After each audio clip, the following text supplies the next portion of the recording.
എല്ലാവർക്കും നമസ്തേ.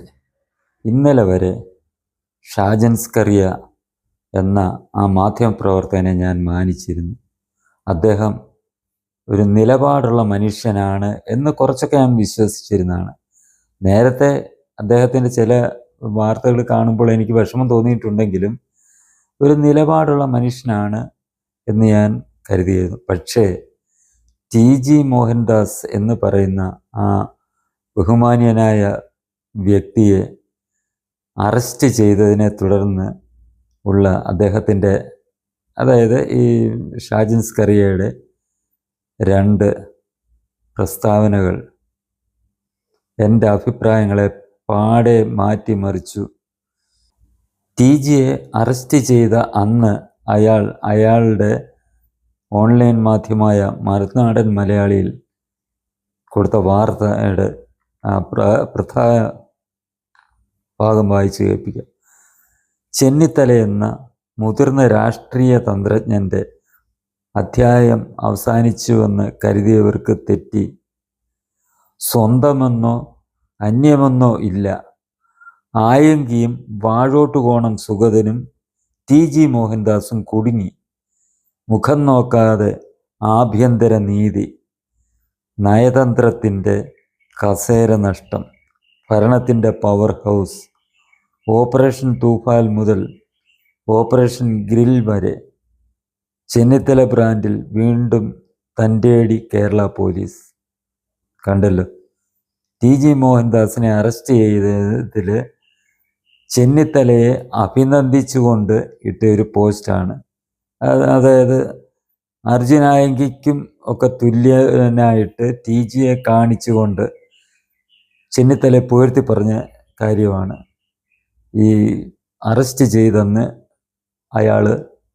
അയാളുടെ മാധ്യമത്തിൽ കൊടുത്ത വാർത്ത. ഇന്നലെ അത് അയാളുടെ ഫേസ്ബുക്ക് പേജിലിട്ട് കേൾക്കുക. എന്നുവെച്ചാൽ മിനിയാന്ന് മറുനാടനിൽ TGക്കെതിരായിട്ടും ചെന്നിത്തലയ്ക്ക് അനുകൂലമായിട്ട് പോസ്റ്റ് ഇട്ടതുകൊണ്ട് അതിനകത്ത് തന്നെ അയാൾ വാർത്ത കൊടുക്കാൻ ഇച്ചിരി ഉളുപ്പ് തോന്നി അയാൾക്ക്. അതുകൊണ്ട് അയാളുടെ ഫേസ്ബുക്ക് പേജിൽ ഇട്ട ഒരു പോസ്റ്റ് ഞാൻ വായിച്ചു കേൾപ്പിക്കാം. TG മോഹൻദാസ് പറഞ്ഞ വിവരക്കേടിനോട് വിയോജിക്കുമ്പോഴും കേസെടുത്തതും അറസ്റ്റ് ചെയ്തതും നിയമവിരുദ്ധവും ആരെ തൃപ്തിപ്പെടുത്താനുമാണ് എന്ന കാര്യത്തിൽ എനിക്ക് സംശയം ഇല്ലാതിരുന്നതാണ് കോടതി ശരിവച്ചിരിക്കുന്നത്. ഒരു ദിവസം ഒരു വൃദ്ധനെ തടവിൽ വെച്ച് സംതൃപ്തി അടയുക എന്നത് മാത്രമാണ് ഉണ്ടായത്. എന്തിനു വേണ്ടിയാണ് ഈ പ്രഹസനമൊക്കെ? വിജയനെ കണ്ട് സതീശനും രമേശും പഠിക്കരുത് എന്ന് മാത്രമേ പറയാനുള്ളൂ. ഇപ്പൊ കേട്ടല്ലോ, നേരെ ഘടകവിരുദ്ധമായിട്ട് TG അറസ്റ്റ് ചെയ്തതും നിയമവിരുദ്ധവും ആരെ തൃപ്തിപ്പെടുത്താനുമാണ് എന്ന കാര്യത്തിൽ അയാൾ മനസ്സിൽ വിചാരിച്ചത് കോടതി ശരിവച്ചിരിക്കുന്നു. ഇയാളുടെ മനസ്സ് വായിച്ചിട്ടായിരിക്കും കോടതി ശരിവച്ചിരിക്കുന്നത്. ഇയാളോട് ചോദിക്കത്രേ ഉള്ളൂ, നാണമില്ലേടൂ പറഞ്ഞു തീരുന്നതിന് മുമ്പ് നേരെ വിരുദ്ധമായിട്ട് പറഞ്ഞ് സൂചിപ്പിക്കാൻ? ഇയാൾ വിചാരിച്ചത് ഇയാളെ കുറ്റം പറഞ്ഞിട്ട് കഥയില്ല. BJP നേതൃത്വം എന്താണ് ചെയ്തത്? RSS നേതൃത്വം എന്താണ്? RSS പിന്നെ പോട്ട്, അത് രാഷ്ട്രീയ പാർട്ടിയല്ല. എങ്കിലും RSSൻ്റെ ഭാഗത്തു നിന്ന് ഇദ്ദേഹത്തിനെ തള്ളിപ്പറഞ്ഞുകൊണ്ട് RSSൻ്റെ ഒരു നേതാവ് പ്രസ്താവന ഇറക്കി. അതൊരുപാട് ദോഷം ചെയ്തു ഈ TG മോഹൻദാസിന്. TG മോഹൻദാസ് പരിവാർ സംഘടനകൾക്ക് വേണ്ടിയും ഈ നമ്മുടെ സംസ്കാരം, ഭാരതീയ സംസ്കാരം അല്ലെങ്കിൽ ഹിന്ദു സംസ്കാരത്തിന് വേണ്ടി നിലപാടെടുക്കുന്ന ആളാണ്. അദ്ദേഹം ഒരു ബുദ്ധിജീവി തന്നെയാണ്. അദ്ദേഹത്തിന് അനുകൂലിച്ച് പറഞ്ഞില്ലെങ്കിലും തള്ളിപ്പറഞ്ഞതാണ്. അതായത് RSSൻ്റെ ഒരു നേതാവ് KB ശ്രീകുമാർ തള്ളിപ്പറഞ്ഞതാണ് ഇത്രമാത്രം ഇദ്ദേഹത്തിന് ദോഷകരമായി ബാധിച്ചത്. ഒന്നും പറയാതിരുന്നാൽ മതിയായിരുന്നു.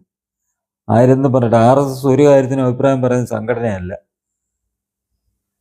എന്തൊക്കെ RSSനെ കുറിച്ച് ഓരോരുത്തർ പറയുന്നു, അതിനെല്ലാം കയറി RSS ഇന്ന് വരെ മറുപടി പറഞ്ഞിട്ടില്ല. പക്ഷേ കെ ബി ശ്രീകുമാർ എന്ന് പറയുന്ന ആ നേതാവ്, സത്യം പറയാൻ അദ്ദേഹം ആ പദവിയിൽ ഇരിക്കാൻ ഒട്ടും യോഗ്യനല്ലാത്ത മനുഷ്യനാണ്. ഈ ജന്മഭൂമിയുടെ ജനറൽ മാനേജറായിട്ട് ഇരുന്നു കൊണ്ട് ഈ പ്രസ്ഥാനത്തിൽ ആത്മാർത്ഥതയുള്ള ഒരുപാട് പേരെ ഈ പ്രസ്ഥാനത്തിൽ നിന്ന് ഓടിച്ചു വിട്ട വ്യക്തിയാണ് കെ ബി ശ്രീകുമാർ. അതെനിക്ക് വ്യക്തമായിട്ട് അറിയുന്ന കാര്യമായതുകൊണ്ടാണ് ഞാനത് പറയുന്നത്. അദ്ദേഹം എതിരായിട്ടൊരു പ്രസ്താവന ഇറക്കാതിരുന്നെങ്കിൽ ടി ജിക്ക് ഇത്രയും ദോഷമുണ്ടാകുമായിരുന്നില്ല. അതാണ് വസ്തുത. അതവിടെ നിൽക്കട്ടെ. ഷാജൻ്റെ കാര്യം പറയാം, ബി ജെ പിയുടെ കാര്യം. ബി ജെ പി ഇതുവരെ മിണ്ടാതിരുന്നു. അന്ന് അദ്ദേഹത്തിനെതിരെ കേസെടുത്തിട്ട് ആ കേസെടുത്തത് തെറ്റാണെന്ന് പോലും പറയാതിരുന്ന കക്ഷികളാണ് അതിൻ്റെ നേതാക്കൾ. അതിൻ്റെ ബി ജെ പിയുടെ സംസ്ഥാന പ്രസിഡന്റിൻ്റെ ചാനൽ എന്തുമായിരുന്നു, അങ്ങ് ആഘോഷിക്കുകയല്ലായിരുന്നു. എന്തിനാ? ഇത് മാത്രമല്ല, പ്രധാനമന്ത്രിയെ എന്തൊക്കെയാണ് പറയുന്നത് ഈ ഏഷ്യാനെറ്റ് ന്യൂസ്, ബി ജെ പിയുടെ സംസ്ഥാന പ്രസിഡന്റ് രാജീവ് ചന്ദ്രശേഖറിൻ്റെ ആ ചാനല്, ഭാരത സർക്കാരിനെ എന്തൊക്കെയാണ് പറയുന്നത് രാജീവ് ചന്ദ്രശേഖറിൻ്റെ ചാനൽ ഏഷ്യാനെറ്റ് ന്യൂസ്. പിന്നെ ടി ജിയെ പറഞ്ഞ കേട്ടിട്ട് കഥയുണ്ടോ? T ജിയൊക്കെ arrest ചെയ്തങ്ങ് ആഘോഷിക്കുകയല്ലായിരുന്നു. ഒരു സത്യം പറഞ്ഞാൽ നമുക്ക് അയാളെ എന്ത് വിളിക്കണം എന്ന് നമുക്ക് സംശയമുള്ള ഒരു വ്യക്തിയാണ് ഉണ്ണിബാലകൃഷ്ണൻ. അങ്ങനെ ഒരുത്തൻ സർജിക്കൽ സ്ട്രൈക്ക് എന്നും പറഞ്ഞൊരു പരിപാടി നടത്തുന്നുണ്ടല്ലോ. അയാൾ എന്തൊക്കെയാ പറയുന്നത്? പ്രധാനമന്ത്രിയെ പറയുന്നത് എന്തൊക്കെയാണ്? ഈ രാജ്യത്തിന് എതിരായി പ്രവർത്തിക്കുന്നവരെ സപ്പോർട്ട് ചെയ്ത് പറയുന്ന ഒരു ചാനലായിട്ട് ഇപ്പോൾ മാറിയിരിക്കുകയാണ് ഏഷ്യാനെറ്റ് ന്യൂസ്. അതായത് ബി ജെ പിയുടെ മഹാനായ സംസ്ഥാന പ്രസിഡന്റിൻ്റെ ചാനലാണ് ഈ രാജ്യത്തിൻ്റെ സംസ്കാരത്തിനും ഈ പ്രധാനമന്ത്രിക്കും കേന്ദ്ര ഭരണത്തിനും എതിരെ ഏറ്റവും കൂടുതൽ വിഷം ചീറ്റുന്നത്. എന്നിട്ട് അങ്ങനെയുള്ള ഈ രാജീവ് ചന്ദ്രശേഖറിന് ഏത് രീതിയിൽ ശക്തമായ നിലപാടെടുക്കാൻ കഴിയും? അതാണ് ബി ജെ പി എന്ന് പറയുന്ന പ്രസ്ഥാനം. സുരേന്ദ്രൻ, വി മുരളീധരൻ, ആഹാ, വലിയ വലിയ നേതാക്കന്മാർ, ടി ജിക്ക് അനുകൂലമായിട്ട് ഒരു വാക്ക് പറയാത്ത വിദ്വാൻമാർ ജാമ്യം കിട്ടി അറസ്റ്റ് ചെയ്തപ്പോൾ അവിടുത്തെ ജനങ്ങളുടെ സ്നേഹം കണ്ടപ്പോൾ, യഥാർത്ഥ പ്രവർത്തകർ ടി ജിയോടുള്ള സ്നേഹം കണ്ടപ്പോൾ ഇവർക്ക് ഇരിക്കപ്പുറതി വന്നില്ല.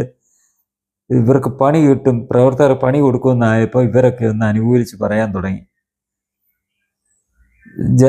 അന്നേരം തൊട്ടാണ് ടി ജിക്ക് അനുകൂലമായിട്ട് ഈ വിദ്വാൻമാർ പറഞ്ഞു തുടങ്ങിയത്. ഷാജൻ എന്താണ് അന്ന് ചെയ്തത്, ഇന്ന് ചെയ്തത്? നാണമില്ലേടൂ ഷാജ? നിങ്ങളെക്കുറിച്ച് കുറച്ച് എങ്കിലും ഒരു താല്പര്യം ഉണ്ടായിരുന്നു, നിങ്ങൾ കളഞ്ഞു ഒളിച്ചു. നിങ്ങളുടെ മനസ്സിലിരിപ്പ് എന്താണെന്ന് മനസ്സിലായി. പിണറായി വിജയനുമായിട്ട് എന്തൊക്കെയോ ഇടപാടുണ്ടായിരുന്നു, അത് നിങ്ങൾ തമ്മിൽ തെറ്റിയപ്പോൾ നിങ്ങൾക്കിട്ട് പണിയാൻ അയാൾ ശ്രമിച്ചു, അയാൾക്കിട്ട് പണിയാൻ നിങ്ങൾ ശ്രമിച്ചു. അതുകൊണ്ട് മാത്രം നിങ്ങൾ അന്ന് അയാൾക്കിട്ട് പണിയാൻ വേണ്ടി നിങ്ങൾ സംഘപരിവാർ അനുകൂല നിലപാട് സ്വീകരിച്ചു. ഇപ്പോൾ അയാൾ ഭരണത്തിൽ നിന്ന് പോയി, അയാളെ കൊണ്ട് ബുദ്ധിമുട്ടൊന്നും ഉണ്ടാകില്ല എന്നറിഞ്ഞു കഴിഞ്ഞപ്പോൾ നിങ്ങൾ എന്താണ് ചെയ്തത്? സതീശനും പിണറായിക്കും സ്തുതിഗീതം പാടുന്നു, അവർക്ക് വിഴുപ്പലക്കി കൊടുക്കുന്നു. അതല്ലേ നിങ്ങൾ ചെയ്യുന്നത്? അല്ലായിരുന്നു എന്നുണ്ടെങ്കിൽ നിങ്ങൾക്കൊരു വ്യക്തമായ ഒരു നിലപാടുണ്ടായിരുന്നെങ്കിൽ, മാന്യമായ നിലപാടുണ്ടായിരുന്നുവെങ്കിൽ നിങ്ങൾ ഈ വൃത്തികെട്ട രീതിയിൽ പ്രതികരിക്കത്തില്ലായിരുന്നു. നിങ്ങൾ പോലീസിൻ്റെ തെമ്മാടിത്തരത്തിൽ നിങ്ങൾ ഒരുപാട് അനുഭവിച്ച ഒരു മനുഷ്യനാണ് നിങ്ങൾ. പിണറായിയുടെ വാക്ക് കേട്ട് പോലീസ് കാണിച്ച തെമ്മാടിത്തരങ്ങൾക്ക് ഒരുപാട് ബുദ്ധിമുട്ടിയ മനുഷ്യനാണ് നിങ്ങൾ. എന്നിട്ട് നിങ്ങൾ ഈ പിണറായി വിജയനെ പോയി വി ഡി സതീശനും രമേശ് ചെന്നിത്തലയും വന്നു അവരുടെ നിർദ്ദേശമനുസരിച്ച് പോലീസുകാർ കാണിച്ച തെമ്മാടിത്തരത്തിനെ നിങ്ങൾ അനുകൂലിക്കുകയല്ലേ ചെയ്തത്? അത് നിങ്ങളുടെ എന്ത് നിലപാട്? അതേപോലെ പിണറായിക്ക് എതിരെ വാർത്ത കൊടുക്കാൻ വ്യഗ്രതപ്പെട്ട് നിൽക്കുന്ന നിങ്ങൾ VD സതീശൻ്റെ എതിരായിട്ടൊരു വാർത്ത വന്ന് നിങ്ങളത് ഇന്നലെ ചെയ്തു. കാസർഗോഡ് വെച്ച് MDMA പിടിച്ച് അതിനകത്തിൽ ഒരു വിദ്വാൻ ഇയാളുടെ അടുത്ത ആളാണെന്നുള്ള വാർത്ത ജനം പുറത്തു വിട്ടു. അതായത് VD സതീശൻ്റെ ഏറ്റവും അടുത്ത ആളാണ് എന്ന് ഉള്ള വാർത്ത ജനം TV പുറത്തു വിട്ടു. നിങ്ങൾ വലിയ വാചകം അടിക്കുന്ന നിങ്ങൾ ആ വാർത്ത ചെറുതായിട്ടെങ്കിലും ഒന്ന് ചെയ്തു. നിങ്ങൾ എന്ത് നിലപാടാണ് നിങ്ങൾക്കുള്ളത്? നാണമില്ലേ നിങ്ങൾക്ക്? ഇനിയെങ്കിലും നിങ്ങൾ ഇത് നിർത്തിയിട്ട് വ്യക്തമായിട്ട് VD സതീശൻ്റെ പിന്നെ രമേശ് ചെന്നിത്തലയുടെ മൂട് താങ്ങിക്കൊണ്ടുള്ള വാർത്തകൾ ചെയ്താൽ മാന്യതയുണ്ട്. ഇത് എന്താണ് ഇതിനെ കുറിച്ച് പറയാൻ? ഒന്നും പറയാൻ കഴിയുന്നില്ല. ഇത് സംഘപരിവാർ പ്രവർത്തകർ മനസ്സിലാക്കുക. നിങ്ങളെ സപ്പോർട്ട് ചെയ്ത്, കാരണം ഞാൻ അയാളെ ഒരുപാട് പിന്നെ വിശ്വസിച്ച് സപ്പോർട്ട് ചെയ്തു. ഈ പിണറായിയെ ആ രീതിയിൽ വിമർശിക്കാൻ തുടങ്ങിയപ്പോൾ ഞാൻ വിചാരിച്ചത് ഇയാൾ മര്യാദയ്ക്കും മാന്യതയുള്ള ആളാണെന്നും ദേശീയതയ്ക്കും ഒക്കെ ഒപ്പം നിൽക്കും എന്നാണ് കരുതിയത്. ആ ഒരു അഭിപ്രായം മാറി തുടങ്ങിയത് പാറ്റാ സമരം തുടങ്ങിയ സമയത്ത് ഇയാൾ അവരെ കുറെ പൊക്കി പറയുന്ന കുറെ വാർത്തകൾ ചെയ്തപ്പോഴാണ് എനിക്ക് ഇയാളുടെ കാര്യത്തിൽ സംശയം തോന്നുന്നത്. എന്നുവെച്ചാൽ ദേശദ്രോഹികളായ പാറ്റകളുടെ സമരത്തെ പിന്തുണച്ചുകൊണ്ട് ഇയാൾ കുറേ വീഡിയോ ചെയ്തപ്പോൾ എനിക്ക് മനസ്സിലായി ഇയാൾ ശരിയല്ല. എന്തൊക്കെയോ സ്വാർത്ഥ താല്പര്യം വെച്ചുകൊണ്ടാണ് ഇയാൾ സംഘപരിവാറിനെ അല്പം സപ്പോർട്ട് ചെയ്ത് സംസാരിക്കുന്നത്, അല്ലെ കേന്ദ്ര സർക്കാരിനെ അല്പം സപ്പോർട്ട് ചെയ്ത് സംസാരിക്കുന്നത് എന്ന് ആ സമയത്ത് എനിക്ക് മനസ്സിലായതാണ്. അതിൻ്റെ ആ പാരമ്യത്തിലെത്തിയത് ഇയാളെ പൂർണ്ണമായിട്ട് മനസ്സിലാക്കാൻ കഴിഞ്ഞത് TGക്കെതിരായിട്ട് ഇയാൾ ഇട്ട ആ വാർത്തയാണ് എന്നുള്ളത് നിങ്ങളോട് ഞാൻ പറയുകയാണ്. ഈ പ്രിയപ്പെട്ട പ്രവർത്തകരോട് പറയുകയാണ്, നിങ്ങൾ അതുകൊണ്ട് ഇയാളെ ഒരു രീതിയിലും പിന്തുണയ്ക്കുന്ന നടപടി സ്വീകരിക്കരുത്. കാരണം നാളെ ഈ സംഘപരിവാറിന് എന്തെങ്കിലും ഒരു ചെറിയൊരു ക്ഷീണം സംഭവിച്ചാൽ ആദ്യം തെറി വിളിക്കാൻ മുന്നിലിറങ്ങുന്നത് ഈ മറുനാടൻ മലയാളിയുടെ ഷാജൻ സ്കറിയാണെന്നുള്ള കാര്യം നിങ്ങൾ മനസ്സിലാക്കുക. അല്ലാതെ ആത്മാർത്ഥതയോടല്ല. അയാളുടെ താല്പര്യം സംരക്ഷിക്കുന്നതിന് വേണ്ടി മാത്രമാണ് ഇയാൾ ഈ രീതിയിൽ അഭിനയിക്കുന്നത്. അല്ല, ഇയാൾ പക്ക ഈ സംഘവിരോധിയാണ്. പരിവാർ സംഘടനകൾക്ക് എതിരെ ഉള്ളിൽ ശക്തമായ വികാരം വെച്ചുകൊണ്ട് അതിനൊരു മറയായിട്ട് അവരെ സപ്പോർട്ട് ചെയ്ത് ഇത് ചെയ്യുന്നു എന്നുള്ളതല്ലാതെ ഒരാത്മാർത്ഥത ഇല്ലാത്ത ആളാണ് ഇയാൾ എന്നുള്ള കാര്യം നിങ്ങൾ പ്രത്യേകം മനസ്സിലാക്കുക.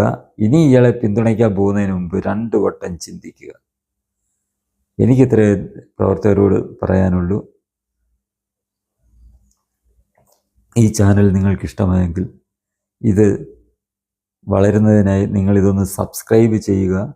ഒപ്പം തന്നെ ഇതിനകത്തിൽ വരുന്ന വീഡിയോകൾ നിങ്ങൾക്ക് അതിൻ്റെ നോട്ടിഫിക്കേഷൻ ലഭിക്കാനായി ബെൽ ബട്ടൺ അമർത്തുക. ഇത് ലൈക്ക് ചെയ്യുക. നിങ്ങളുടെ അഭിപ്രായങ്ങൾ കമൻ്റായി രേഖപ്പെടുത്തുകയും ഇത് കൂടുതൽ ആളുകളിലേക്ക് എത്തിക്കുന്നതിനായി ഇത് ഒന്ന് ഷെയർ ചെയ്യുകയും ചെയ്യുക.